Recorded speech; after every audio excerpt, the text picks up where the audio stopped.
Wow, that's awesome. As you heard, we got my good buddy Pat Rose all the way from Georgia. I believe, Pat, are you in Georgia now or Tennessee?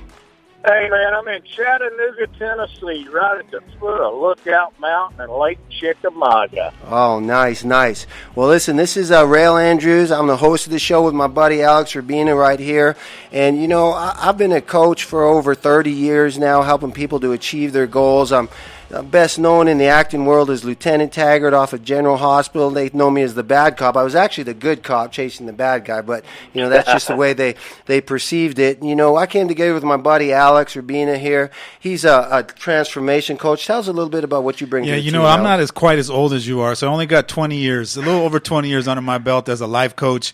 My job is to help people get into the gap of where they are and where they want to be, and really start to look at what's getting in the way of them reaching their full potential. It takes a little courage for you to really look at yourself and be honest of what are some of the minor or major dysfunctions you got going on in your interpersonal life to really get you to championship status. Yeah, and we've been really actually going through that with you personally, so I've really been living that, and we've got some exciting stuff, and we might hear about some of that in the show today, because today's topic is Don't Dream, Dream Big.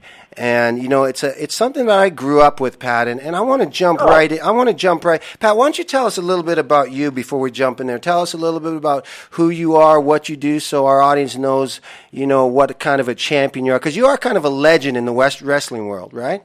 Oh, man.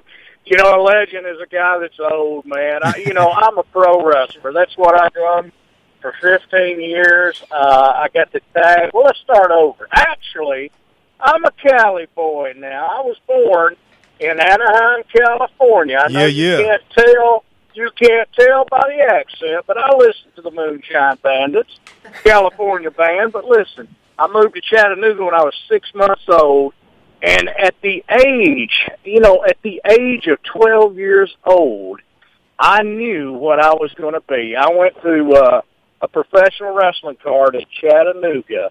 And I've seen these guys like Jackie Fargo, Andre the Giant, Bob Armstrong, all the old-timers in the 70s, and that's not a knock, but all the old-timers in the 70s that paved the way for me. When I seen that in 1972, I knew Pat Smith at the time was going to be a professional wrestler. And here is the key, Réal. You're going to have people that say, man, you can't do that. Man, you can't bench that. Man, you can't squat that. And that is bull. Yes, you can. You can do anything that you set your mind to doing. Just for an example, man, and this is weightlifting because that's what I did for a living, along with professional wrestling. I'm going to do 315 front presses, right? My buddy, hey, no, you ain't. Yeah, I did 5 reps, 315. That's just the thing. You've got to have it in your head, and don't take no for an answer. That's key. Here's the cool thing is, even if you can't do it right in that moment, you can start one step at a time and build yourself up to get to that level. I think that's what blows me away is that some people think that that they automatically have to be great at something, especially in today's world. Like my kids, they're so hard on themselves because they're not already mastering their life. And I'm like, are you kidding me? It takes a lifetime for you to get to that level. You have to take these little steps, little increments. Start with the baby weights first, and then build yourself up to that level. Sure. And it's like and I don't mean to interrupt you, but it's like my son Camden. He's 10 years old, and he's a tall guy. He's a tall dude. At 10 years old, playing junior varsity basketball. No, he don't have all the fundamentals yet, but he's there learning, and he tries to speed it up. Dad, I want to be Michael Jordan. I want to be Kobe Bryant. I want to be, this and that. And I said, son, calm down. It'll come. It'll come. I mean, it comes with practice, and Pat, I know I can totally relate. And when you did that video for us, what I really loved was that what you said there, not taking the word no, because I remember, I graduated from a class of 1,200. I was the only African American back in the 80s, if you can imagine that. 81, I graduated. And that's kind of actually how I became an actor. So there were goods and bads because they came into Vancouver at the time. It was becoming Hollywood North. And, they said they were looking for a young African-American actor, and there really wasn't any. They went around to the schools, found 3 of us. We auditioned. I had no idea what I was doing. I got the part, and that was the beginning. But I remember little steps along the way because my mom always, every night, she used to whisper in my ear, she used to say, "Don't dream tonight, son.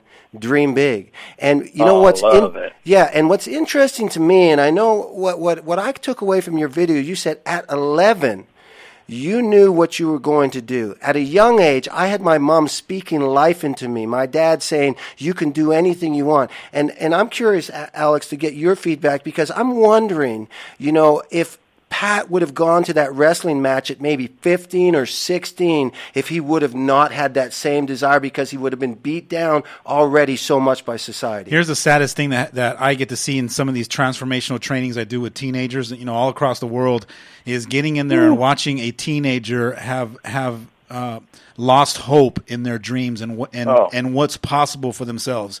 And it happens for every teenager at a certain age. So for some kids it's 5, for some it's 12, for some it's 15. But to be in this world not realizing that you still have the capacity and the power to accomplish whatever you dream possible, man, that kills me. That breaks my heart to know that. Pat, man, you know what? Let me interject here, man. And this is making me kind of sad, but kind of happy. But listen to what I'm saying. If you have, like, my passion, my love, what I would do if there were 50,000 people out there or they were 5, I wanted to be a pro wrestler. And when I went out and performed, I didn't care who was there. I was there to learn my job, to understand how to pick somebody up, make somebody mad, set somebody down, make them chase me out of the arena with a knife or something. That was my job. And once you have that passion, whether it be playing a guitar, my son plays the drums. He has a passion. I can see it in his beautiful little face and how he plays.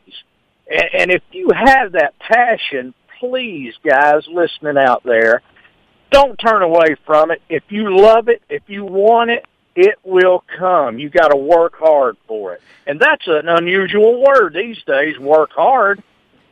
Yeah, if you've ever heard anything that I talk about on my shows, I always talk about the possibility of living a purpose-driven life. And for me, getting yourself to realize what a purpose-driven life is, on that path is following your passion. You follow all of your passions, and those passions will lead you to realizing one day what your purpose is.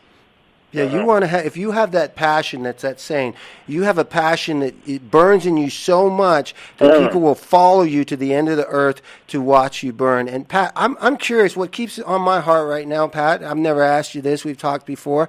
I'm curious what your parents were like in your life. Were they supportive? How pivotal were they? And when you saw that vision and you wanted that dream, I'm sure you came home and said, Mom, I want to be a wrestler, or Dad, I want to be a wrestler. What was their take? How much did they play in your dreams and helping you to become? Did you have the support? Well, actually, no. And the reason I say that, I was raised by my grandmother here in Chattanooga. I've never met my dad, met my mom when I was 16, lived with her for a year, come back home. Still talk to her at the age I am now, tell her I love her, no hard feelings, that's fine. She was a young kid when she had me, I understand. But it was all on me to do what I had to do to get where I had to go. And it was the same way, Réal and Alex, in the radio deal. A guy come to me at church and said, Pat, won't you do a radio show? And I said, okay. So we started, set the hook with Pat Rose back in 2008. We're working on 365 shows right now. Tonight will be the 365. And congratulations. Again, yeah, congratulations. You, that's awesome. Again, my point is, it's me. I know what to do. I know where to go. I know what to ask. You've got to work hard.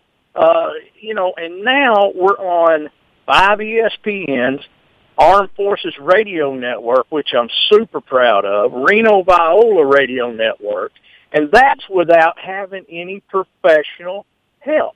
That's just me.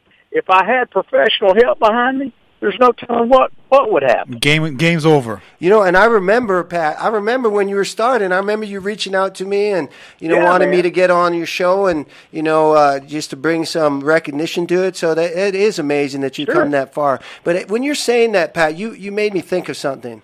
And I think this is key here, Alex and Pat, because, in our generation, what you just said, I didn't have anything. All I had myself. It made me remember my original dream, I wanted to be in the 84 Olympics. And I wanted to be a sprinter. I was blessed with speed. I ran barefoot till grade 7 because my mom couldn't afford spikes. I remember times because I wanted to be better. I remember, I'm going to guess, maybe it was 5-6 miles running from my house to make track practice because mom couldn't get home in time to drive me. And I'm thinking of my kids now today.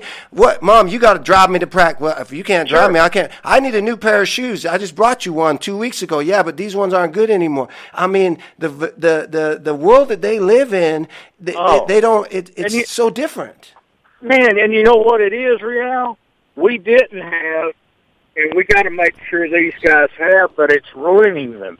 It's just, and here's an example, and Camden would tell me, Dad, can you turn the TV? I've lost the remote. I said, son, get up and turn the TV. What are you talking about? Back in where I come from, we actually had to get up and turn a dial. So, I mean, golly, what do you do, Réal? We didn't, and they do. You know what I mean? And I don't know. I just can't, and it's my fault for not saying no. You know what I'm saying? Here's the thing I've been noticing is that this it seems to be that the baby boomers, they didn't have certain things to give the Generation X, so Generation X had to dig down deep and find the champion inside of them to persevere. And then it seemed like all of a sudden, as the Generation X became parents, they decided, I'm going to give my kids what I never got. So what happens is a lot of times the Generation X, they overcompensate. They give too much. And what happens when you give your kids too much, what you do is you rob the experience for our kids to learn how to dig down deep and persevere and push through and to find that inner champion inside of you that's going to go and take it to the next level. I think that as parents, we get in the way of our kids. We rob them from that natural instinct of wanting to be great, to stretch our muscles, to flex and to go for it. I got this. They'll give me this. You understand what I'm saying? Absolutely. You're right. I mean, well said. Well said. And an example, my son's playing drums. He plays the guitar. Didn't want him to play football because I know how the beat-up body is, and that's not happening without some money. Drums. He's got an uncle, Johnny Smith, that plays drums here in Chattanooga. He's real famous here. Drummer of the year, 13, 14, 15. And he has drums. So Camden, Johnny took care of him, got an electric set, let him play on that a couple of years. Now he's got the main event drums. I mean, we're talking Canadian maple, whatever, Sabian cymbals, the whole deal. But it came too easy. You understand what I'm saying? But Johnny makes him, and this is just like pro wrestling. Johnny makes him, when Johnny moves his drum set from here to there, he don't touch it. It's Camden touching it, moving it from here to there, showing the respect to Johnny by moving his drums. You follow what I'm saying? I totally do. Pat, I was thinking, since I've been working with Alex, there's been some amazing transformations in my house, like utterly amazing, stuff that I probably would have never seen because I was going about it the wrong way, and it built around respect. I was demanding respect. You have to respect me, and stuff. And there were little shifts that I made, like I'm talking about little simple stuff like taking out the garbage, picking up the dog stuff, doing the dishes, being respectful of your mom. And I wasn't getting it. And all of a sudden, Alex told me some things, and I just started stepping up. And you know what? I started picking up the dog. I started taking the garbage out. And you know what? They won't let me do it anymore. That's and it's That's amazing. great. There's because that fine line as a parent, and we're going to talk more about that. Pat, we're just going to take a quick break. We got our fitness tip of the week coming up, and then we're going to take a break, Pat. We're going to get back. We're going to get into some bass fishing. I'm going to tell you about my new site that we just launched yesterday that you're going to love. But so listen, we're going to talk about the fitness tip of the week. Let me guess. The fitness tip is don't eat too much and work out more than you. No, that's good. Calories in, calories out. Let's keep it simple. Okay, but this is where a lot of people make a mistake. When people want to lose weight, the first thing they do is they eat fruit. And they want to start their day with a piece of fruit. They want to end their day with a piece of fruit. I remember you cut all my fruit out. Yeah, and it made a difference, right? Absolutely. Remember? You got stuck, and then we started going back down the road. I kind of plateaued, and all of a sudden the fruit took the fruit out, and it started declining again. Well, here's the problem. Fruit is a sugar. Now, hear what I'm saying. It's a good sugar, but at the right time. Because the body cannot disseminate between a good sugar and a bad sugar. A chemical reaction happens. It spikes your insulin level. Fat loves that. So when you start your day with a piece of fruit, you basically just loaded your body with sugar. You cause that chemical reaction, and boom, you're off to a bad start. Same thing. They like to have a banana. Worst choice right there, right before they go to bed. Boom, and you just set yourself up for failure. So, and in your mind, you're thinking it's light, it's natural, it's it's organic, and you've justified that it's not a burger, and so. No, that's right. So you can go get more tips like that at www.realandrews.com. You're listening to Getting Real with Réal Andrews and Alex Urbina, our guest Pat Rose, on your hometown station AM 1220 KHTS. We'll be right back with more.